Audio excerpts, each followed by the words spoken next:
Hello बच्चों, कैसे हो आप? सबका स्वागत है मनीषा मैडम के यूट्यूब चैनल पर। इस चैनल पर हम कक्षा 5 की हिंदी कवर कर रहे हैं। आज हमारा है चैप्टर 5 अनोखी सूझ। बात पुराने जमाने की है। उन दिनों देवताओं और दानवों में युद्ध होता रहता था। दोनों पक्ष मिलकर एक बार प्रजापति के पास गए। वहां जाकर बोले, मान्यवर, हम दोनों ही आपकी संतान हैं। बताइए कि हम दोनों बुद्धि में से कौन बड़ा है। उनकी बात सुनकर प्रजापति मुस्कुराए। मन में सोचने लगे, किसे बड़ा बताऊं? देवताओं को बड़ा बताता हूं तो दानव नाराज होते हैं, दानवों को बड़ा बताता हूं तो देवता नाराज होते हैं। हो सकता है तब दोनों आपस में लड़ने लगे। बड़ा टेढ़ा प्रश्न था। बड़ा बताएं तो किसे बताएं? कुछ सोचकर वे बोले, इसका उत्तर कल दूंगा। आप दोनों ही कल मेरे यहाँ भोजन पर आमंत्रित हो। भोजन के बाद बताऊंगा कि कौन बुद्धि में श्रेष्ठ है। दूसरे दिन दोनों पक्ष भोजन के लिए पहुंचे। दोनों को अलग अलग कमरों में बिठाया गया। वहां मिष्ठान से भरे थाल भिजवा दिए गए। प्रजापति दानवों के कमरे में गए। उन्होंने कहा, आप लोग भोजन करें। शर्त यह है कि कोहनी को बिना मोड़े भोजन करना है। यही बात उन्होंने दानवों से भी कही। प्रजापति की बात सुन दोनों परेशान हुए। वे एक दूसरे का मुंह ताकने लगे। समस्या थी, खाएं तो कैसे खाएं? कोहनी नहीं मुड़नी चाहिए, भोजन भी नहीं बचना चाहिए, प्रजापति की आज्ञा का भी पालन होना चाहिए। देवताओं ने एक उपाय सोचा। कमरे में किवाड़ बंद किए, आमने सामने बैठ गए। लड्डू उठा उठाकर एक दूसरे के मुंह में देने लगे। कुछ देर में थाल साफ हो गया।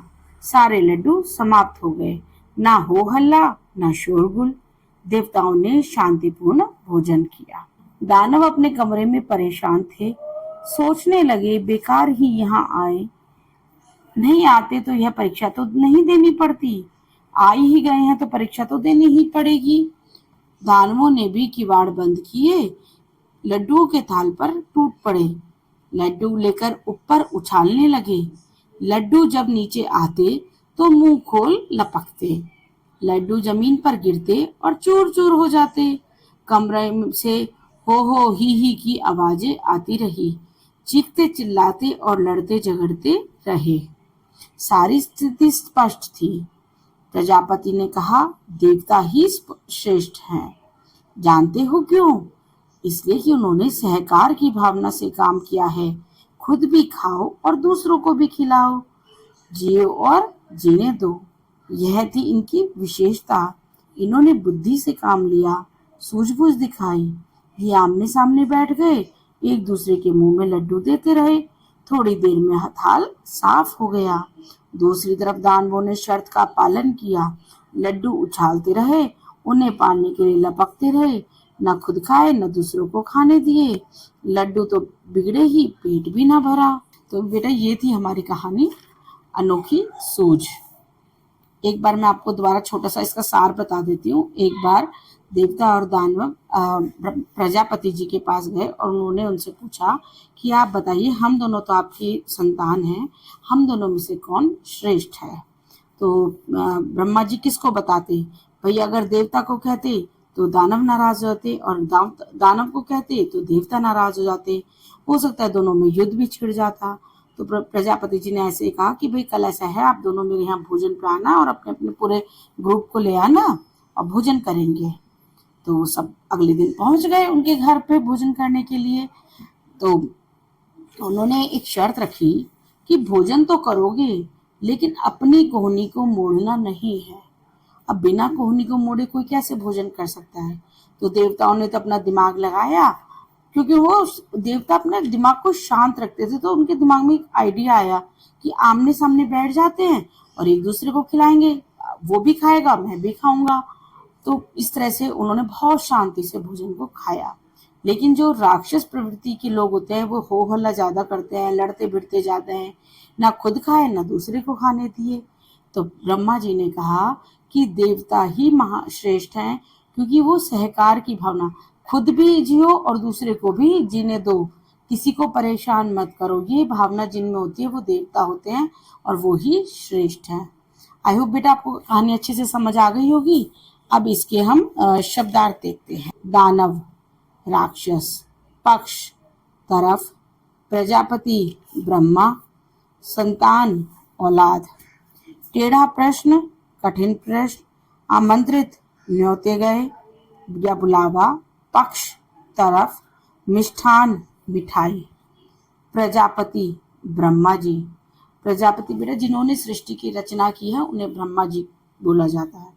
ताकना देखना, आज्ञा आदेश, उपाय तरकीब, दानव असुर, परीक्षा इम्तिहान, टूट पड़ना झपटना, लपकना पकड़ना, चूर चूर होना बिखर जाना। श्रेष्ठ बड़े, सहकार सहयोग, सूझबूझ अक्लमंदी या चतुराई, बुद्धि अक्ल। बेटा अब इसमें जो काव्यांश है इस पे आधारित प्रश्न दे रखे हैं, चलिए इनको सॉल्व करते हैं। उपयुक्त गद्यांश का उचित शीर्षक लिखिए। बुद्धिमान कौन हो सकता है? प्रजापति के पास गए और क्यों? प्रजापति के पास देवता और दानव दोनों गए और वो ये चाहते थे कि उन्हें ये पता लग जाए कि हम दोनों में से किसकी बुद्धि ज्यादा अच्छी है। प्रजापति के सामने क्या समस्या थी? प्रजापति के सामने ये समस्या थी कि अगर वो देवताओं को श्रेष्ठ बताते तो दानव नाराज होते और दानवों को बताते तो देवता नाराज हो जाते। हो सकता है दोनों में युद्ध हो जाता। ब्रह्मा का पर्यायवाची शब्द गद्यांश से चुनकर लिखिए। ब्रह्मा जी का पर्यायवाची शब्द होगा बेटा प्रजापति। टेढ़ा प्रश्न क्या था? टेढ़ा प्रश्न था बताएं कि बड़ा कौन है, बड़ा बताएं तो किसे बताएं। ये था कि भाई कौन बुद्धि में श्रेष्ठ है, ये बहुत ही टेढ़ा प्रश्न था। प्रजापति ने किसको आमंत्रित किया? प्रजापति ने देवता और दानव दोनों को आमंत्रित किया। देवता और दानवों को कहाँ बिठाया गया?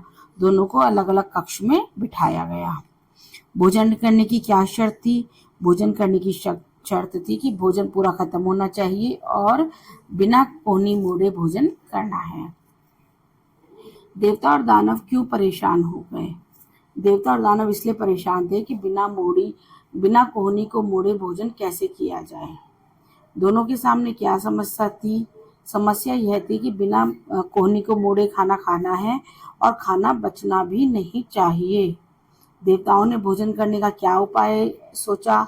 उन्होंने सोचा कि आमने सामने बैठ जाते हैं और एक दूसरे के मुंह में खाना देते जाएंगे ताकि सबका पेट भर जाए। शांति पूर्ण भोजन किसने किया? शांतिपूर्ण भोजन बेटा देवताओं ने किया। दानव अपने कमरे में क्या सोच रहे थे?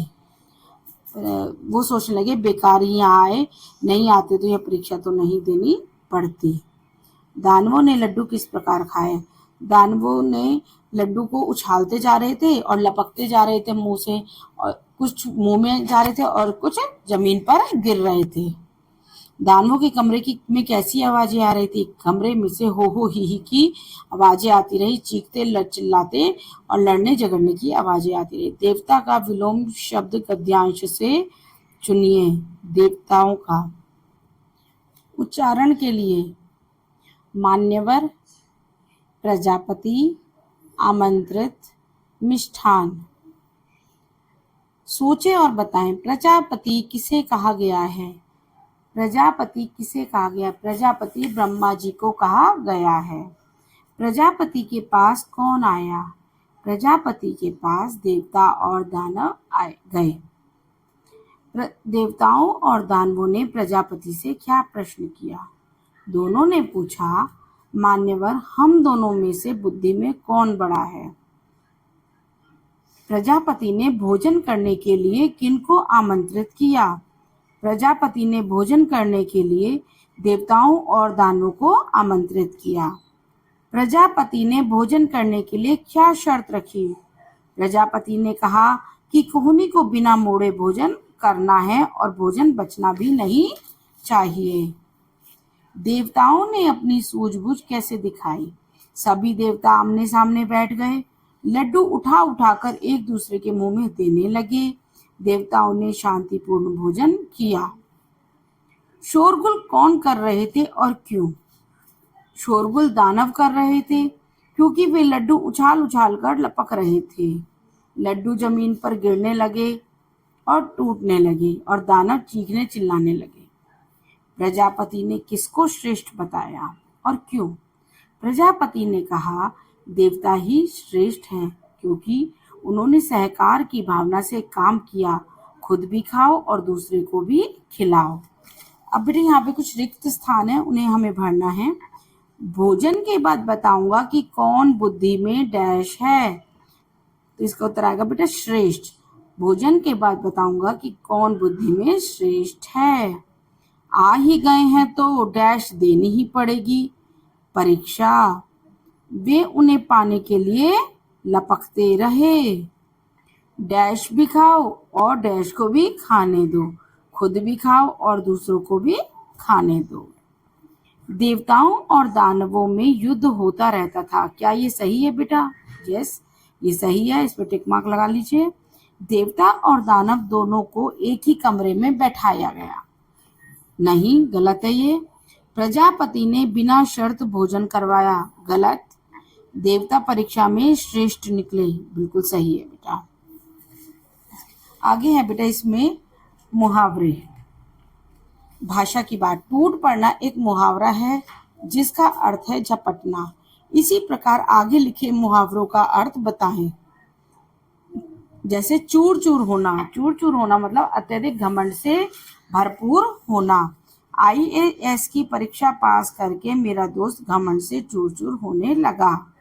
दूसरा है सूझबूझ दिखाना, समझदारी से काम करना। देवताओं ने सूझबूझ दिखाकर भोजन किया।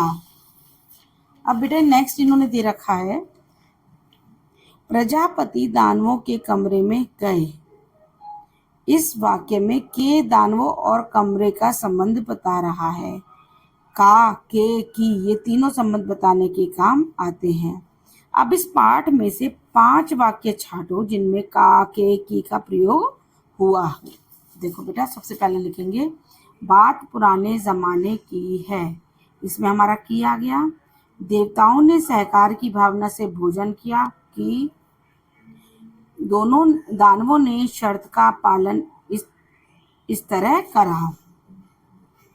वे एक दूसरे का मुंह ताकने लगे। प्रजापति की आज्ञा का पालन तो होना ही चाहिए। आई होप बेटा आपको ये चैप्टर अच्छे से समझ आ गया होगा। और अगर कोई भी क्वेरी है तो आप मुझे कमेंट बॉक्स पे ज़रूर शेयर करें। आई होप आपने चैनल को सब्सक्राइब भी कर लिया होगा और नोटिफिकेशन की बेल भी आप ऑन कर लीजिए ताकि सबसे पहले कोई भी मैं जब वीडियो डालती हूँ सबसे पहले आपको पता लग जाए और आप उसे देखें। और 4-5वां चैप्टर है बेटा ये। आई होप आपने चारों चैप्टर अच्छे से कर लिए होंगे और अब इसको कर लीजिएगा। नेक्स्ट वीडियो 6 चैप्टर की मैं कल डालूंगी। बाय बच्चों।